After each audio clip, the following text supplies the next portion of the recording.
last candle bearer, walang iba kundi si Mami Gloria. Ay naman, may beat na madali.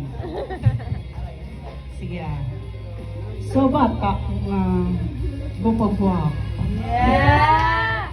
Ay, nak, happy birthday. I love you. I'm so proud of you. Eh, grabe ka magtuon. Ari lang ko din Japon. Ari lang din si Papa, si Mama. Mga utod mo, gagayad si mo.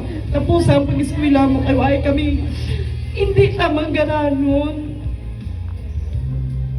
Why kami may pamana si mga asyenda. Kundi ang katutom lang sa pag-eskwela. Tapusan na. Kabalo ka man, perme sa mga ginapagsermo na mo ni Papa mo sa imo. Kabalugid ko nga ara na sa imo na pasulod mo gina sa paminsaron mo kag sa tigipusoon mo na continue lang sa pagserbisyo sa Ginoo. Kay grabe nga pray mo ba? Pangayo ka. Jutay lang, damok-damok, ginatay si Lord. Yeah. Amen. Grabe. Grabe si Lord abundance blessing. Basta na tandaan mo gid. Ang migo, ara lang nada.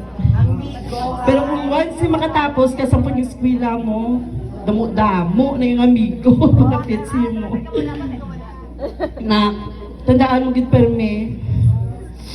Be a good manang gid sa imong mga manghod. Kabalo ko nga manang-manang kagidya. Dumalaon ka nagay permis ang pangaki kay sa mga manghod mo. Pero thank you Lord nga ikaw ang manang nga may nagtsindihon kung may kwarta way ka tinalok sa mga utod labi na sa mga hinablos kag thank you Mami Manong sa pag-support kay Kim. Thank you man sa mga utod ko nga nag-provide sa sininga event nga nag-sponsor kag thank you Lord kay ari ka mo di tanan. Napasalamat ko kay Lord nga gi-bless gid si Kim sa sininga tion sa sininga iya nga kadlawan sa 18th birthday na I love you. Karme ko na kinahambal si Muya.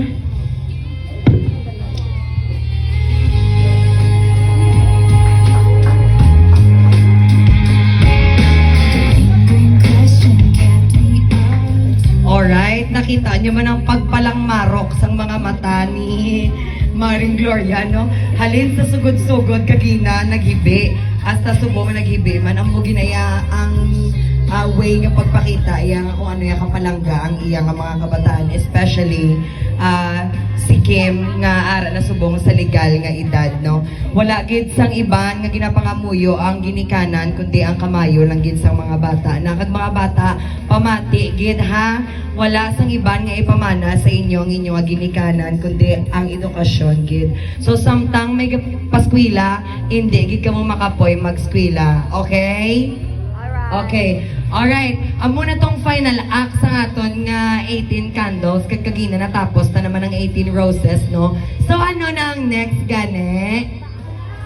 Mana? Ay, ano hindi ko bate, Mana? Okay, kabalo ko nga ginagutom, naging man ang tanan.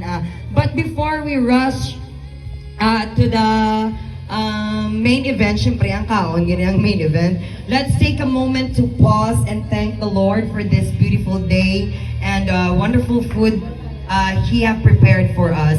I invite everyone to please stand for the prayers sa aton nga food.